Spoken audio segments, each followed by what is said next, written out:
Welcome to Bloomington Today. I'm Kaylin Cockreel. Thanks for joining us. Minnesota in the summer may often seem like the land of construction, and one specific type of roadway is popping up more frequently all over the metro.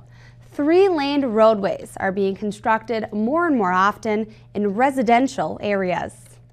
A three-lane roadway, as opposed to its four-lane counterpart, has a single travel lane in each direction, as well as a continuous two-way left turn lane down the center.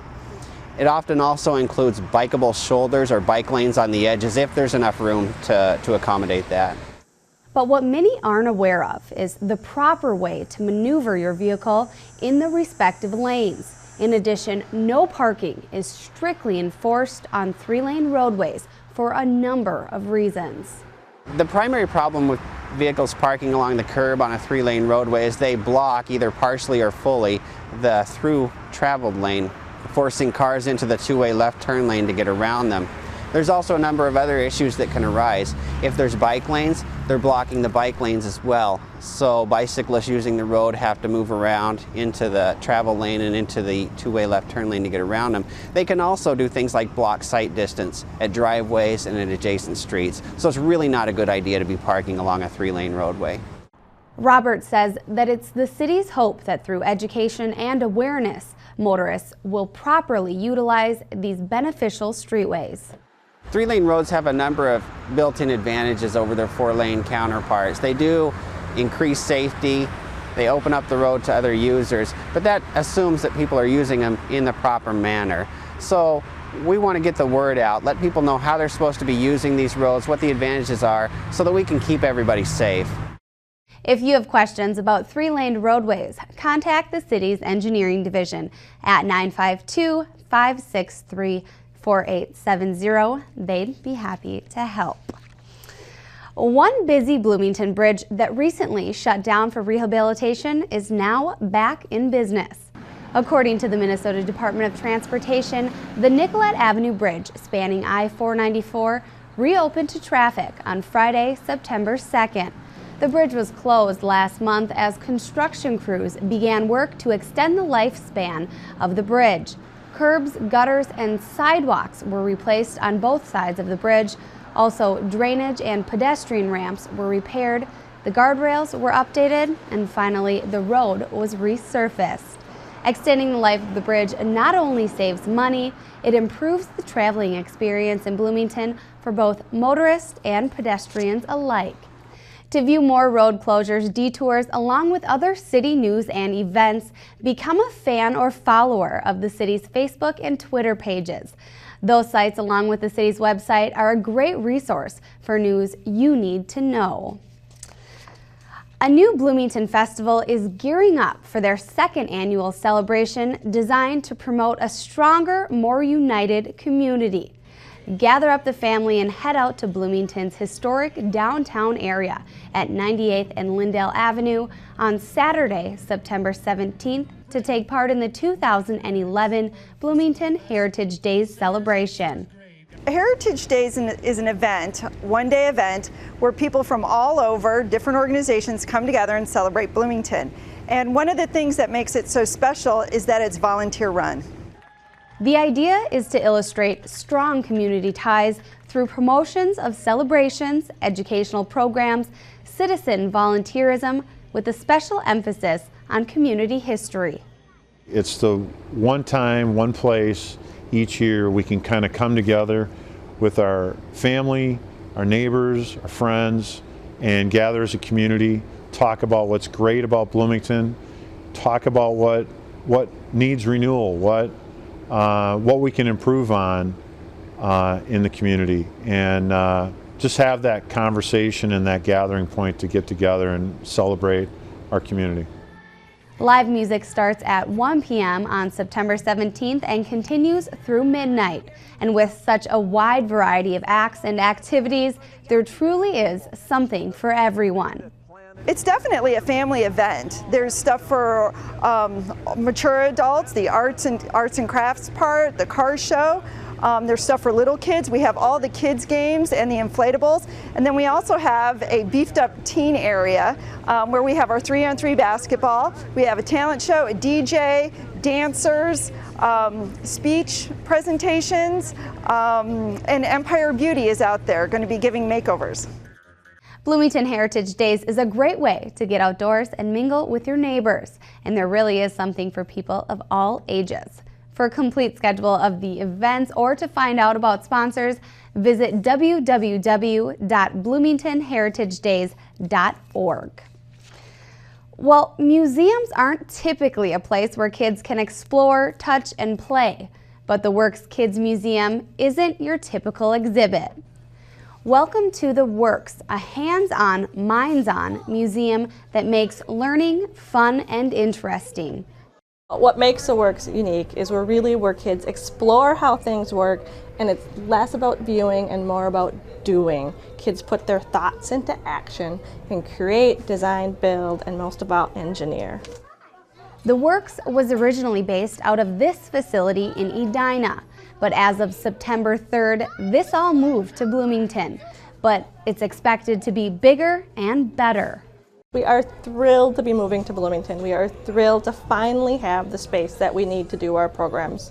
We have not 1 inch of extra space at our Edina site here, so we're thrilled to have 4 times more space to do many more programs, more space for exhibits, more space for classrooms, for field trips, for camps and classes, more things, more space for kids to really explore how things work.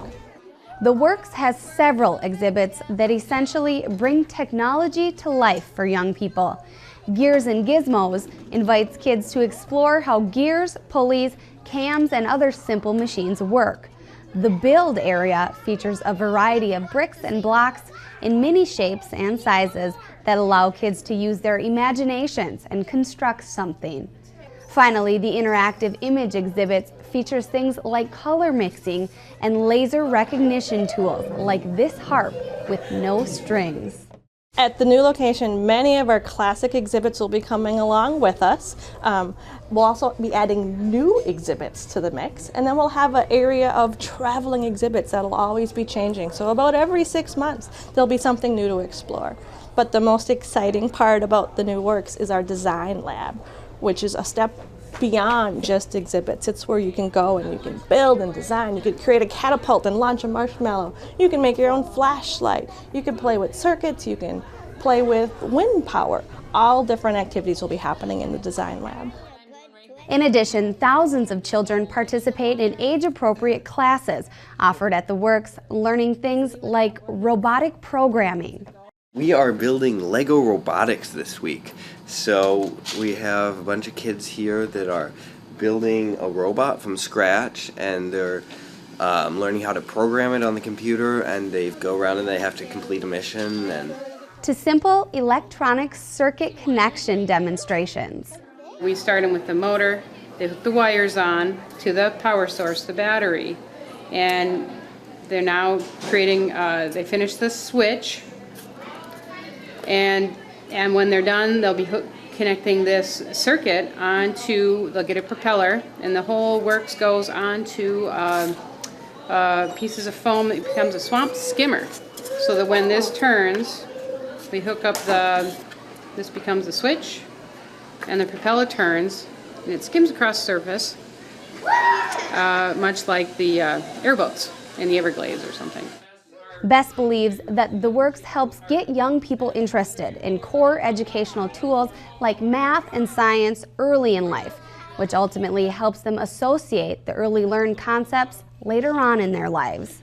The reason we have the exhibits we do is to really have kids appreciate and have an affinity for math and science and engineering, getting them excited about these topics so in the future they can be educated and have an interest in going into fields like this. And it's really important that you reach them young before they start thinking, oh, I'm not good at math or I'm not good at science. Here at the Works, everyone succeeds.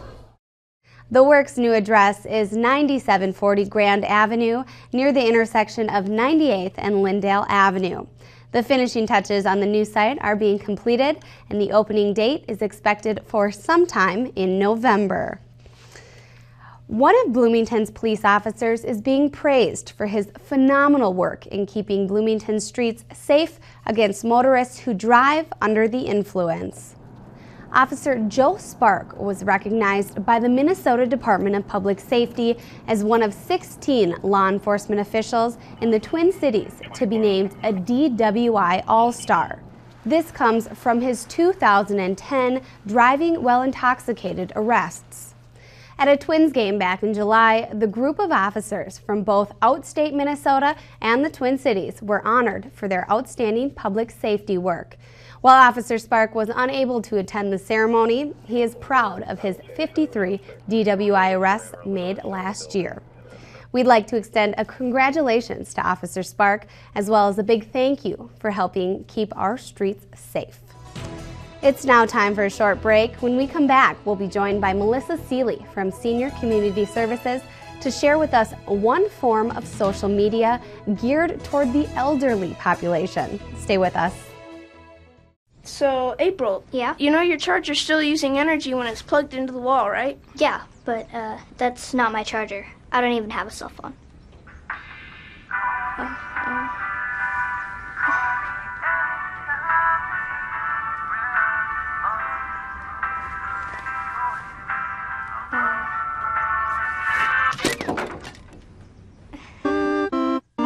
Millions of kids are using their energy wisely. What's your excuse? Okay, this time I'm gonna do it. I'm going to actually go to school. Tell me about some of the stuff you've had to deal with. I just dropped out completely. I just got caught up in it, the whole scene with the alcohol and the drugs. I was arrested. A lot of my friends, they were really concerned, especially my friend Erin. You just have to find someone. They don't have to tell you advice, they don't have to do that, they just listen. Give your friends the boost they need to graduate. Join us at boostup.org. Welcome back, everyone. Well, now we are joined by Melissa Seeley, Community Outreach and Marketing Coordinator for the Care in Action program at Senior Community Services. Senior Community Services has some programs that are sponsored by Bloomington Human Services. How are you? Good. How are you? Good. Thank you for being here with us today. Yes, thank you for having me. Well, emerging media tools aren't just for young people anymore. Care in Action is a program that found its way into Bloomington in late July. Why don't you tell us a bit about that program as well as some of the other programs within the Senior Community Services? Well, Care in Action did start late July, and it is one of the programs of Senior Community Services.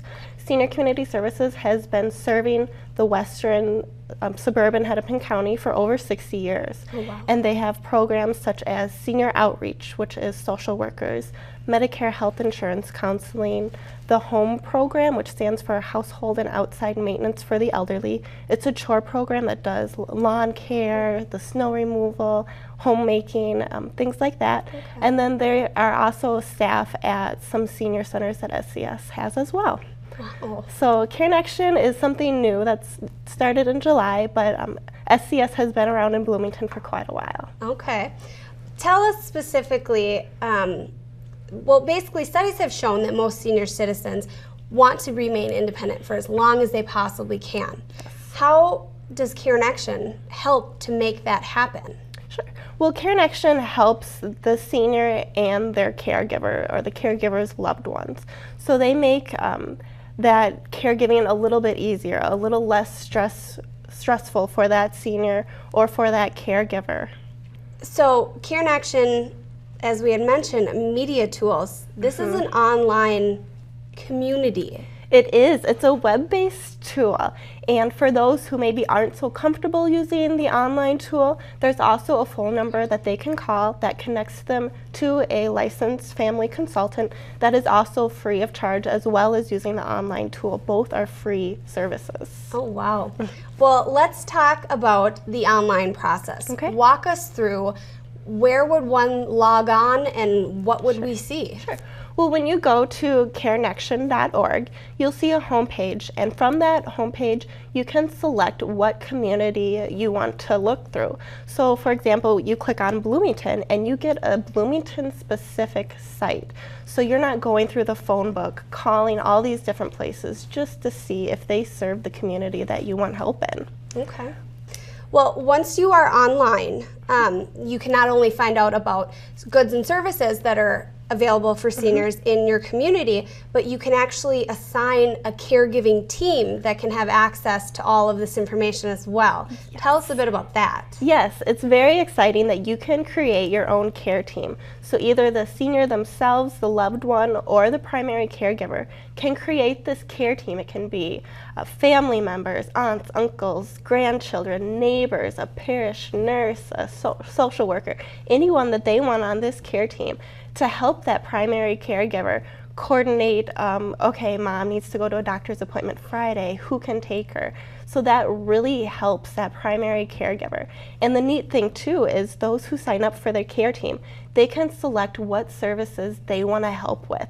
So if they want to help with transportation, if they want to help with meals, that's something that they will know that as soon as a task opens up for that, they'll be able to jump right in and help. So it's really unique and it's really great for that caregiver. Okay. So it's kind of like this website is playing the middleman, where it's connecting everyone.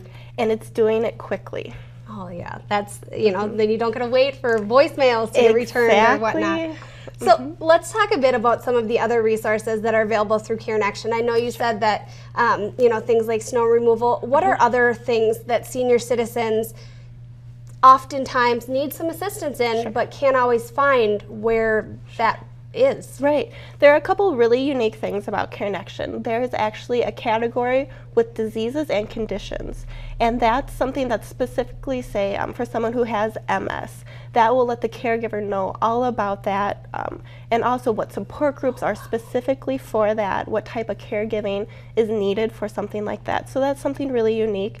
And it's also something too where caregivers can find their own support groups. That's really big too, to give that caregiver kind of a sense that they're not alone in this and that there are support groups out there for them, along with the loved ones to find services such as meals to be delivered to them, or do they need groceries just delivered to them, what transportations are out there for them.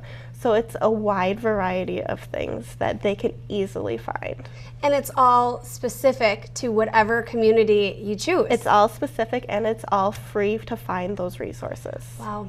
Well, how, again, I know we had talked about the free online process. Yes. How can we direct people now to check this out for themselves? Sure. Anyone can log into www.carenextion.org, or if they don't want to go online, they can definitely call 612-770-7005. Perfect. Well, we'd like to thank Melissa Seeley for being here with us today to tell us a bit about the CareNection program. It's now time for a short break. We'll be right back. Hey, how's it going? Sir, are you okay? What? Oh, this? It's probably nothing. I'm sure it'll go away. Go away? But, sir, that can't be good. No, it's cool, really. Do you want a napkin or something? Everything's fine. Thanks. You wouldn't ignore this, so why ignore the signs of a stroke? At the first warning signs, call 911 immediately, because time lost is brain lost. How you doing? I just want a regular, no sugar today. You got it. Thanks. Hello. Hi. Did you eat that whole thing today? Yeah. Yeah. Hi, how you doing? She's getting big, huh? Good. Yeah, she is big. Great haircut. Yeah. Looks cute. Come on, let's go. Nice to see you. Thanks a lot. If only child abuse were this easy to recognize. If you even suspect abuse, call 1-800-4-A-CHILD. All calls are anonymous and confidential. Trust your instincts.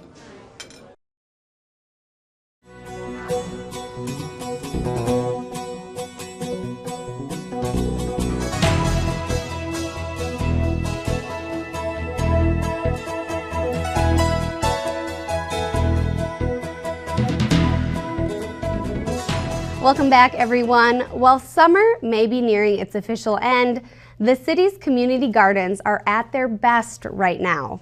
At a recent stop out at Harrison Park, where 28 of the city's 84 garden plots are located, produce and flowers were abundant. There was no shortage of tomatoes, squash, corn, even pumpkins. After the recent exceedingly hot temperatures, the flowers at Harrison Park are still bright and beautiful. Community gardens offer a great way to garden if you don't have space at home or to try out the activity before committing to a garden in your yard. It also allows gardeners to get outdoors, get some exercise, and meet other like-minded gardeners. Plots go fast, so start thinking about reserving your plot for 2012. To reserve your plot for next year, check the city's website or sign up for the community garden info on eSubscribe early next year. City staff will post the application for the upcoming season. This year's gardening season runs through October 23rd, weather permitting. It's obvious that these gardeners, as well as the gardeners at Smith Park, have really taken pride in their plots and done what they can to ensure a fruitful growing season. Residents of Hennepin County, check your medicine cabinets and gather up any unused, unwanted prescription drugs. The Hennepin County Sheriff's Office will be hosting a medication drop-off event on Saturday, September 24th in St. Louis Park, similar to an event recently hosted in Bloomington. A drive-through style service will be offered in the parking lot on the corner of Louisiana Avenue and Highway 7 for no cost.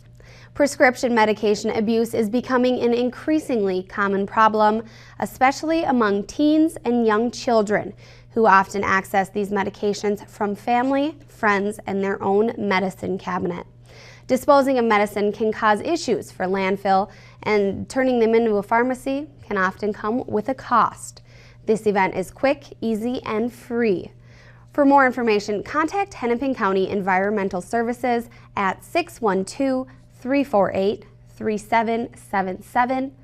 Bloomington Public Health has hosted past prescription drop-off events at Civic Plaza, and in an effort to welcome unused medications being turned over in other parts of the metro, drop-off sites are often moved around. We'll keep you updated right here on Bloomington Today regarding the next drop-off at Civic Plaza.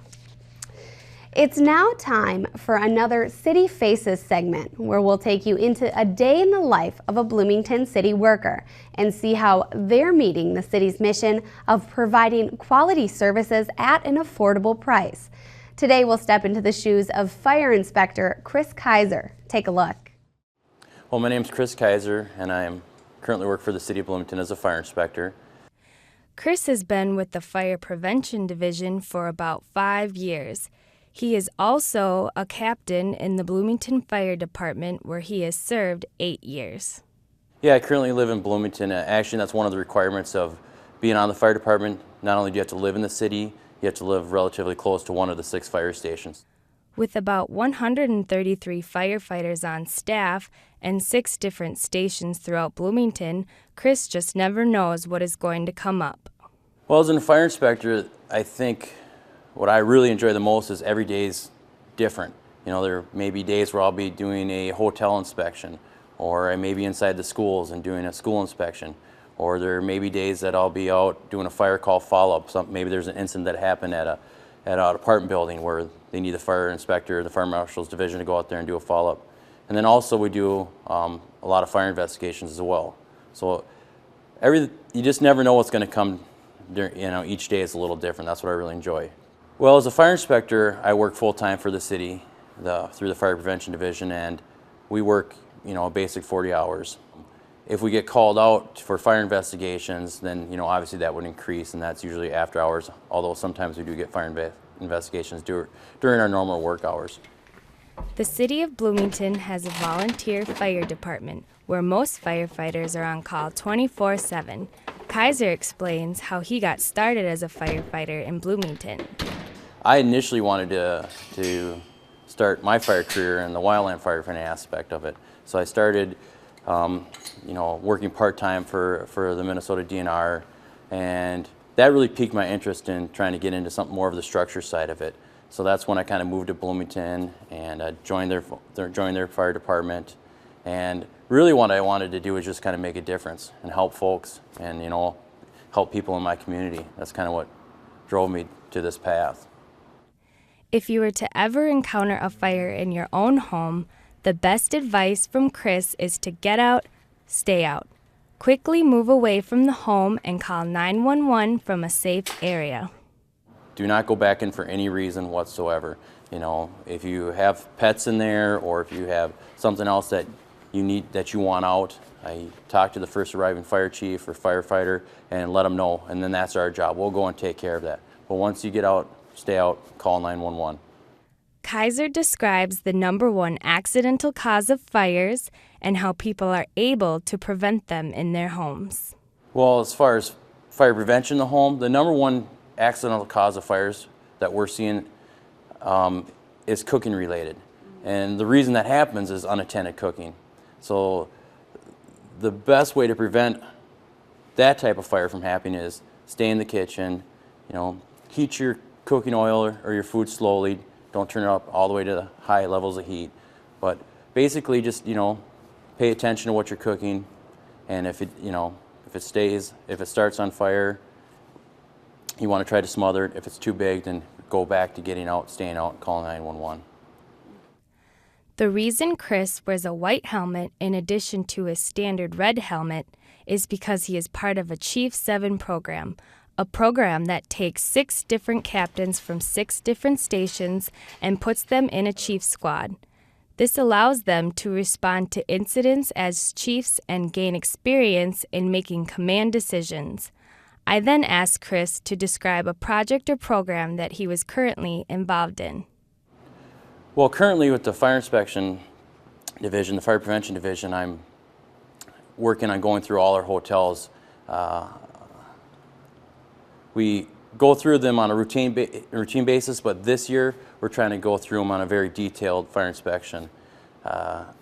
And the reason we're doing that is just to ensure that every guest coming to our community is, you know, will have a safe and enjoyable stay here. Well, when I have free time, which seems to be few and far between work and fire department, and, you know, I also go to school, I try to spend it outdoors, and I like to do the hunting and fishing. I really got back into duck hunting a lot because I do have a dog, and he seems to enjoy it as much as I do. So that is Chris Kaiser, a fire inspector from the city of Bloomington, who is also a firefighter out of station number 3. As we can see, Chris leads a very active and full life. Well, that's all the time we have for today. To get more information on city projects, parks, road construction, and events, visit the city's website. To check out past Bloomington Today shows or other city productions, visit Bloomington's YouTube channel, accessible right from the city's homepage. That and so much more is online right now at www.ci.bloomington.mn.us.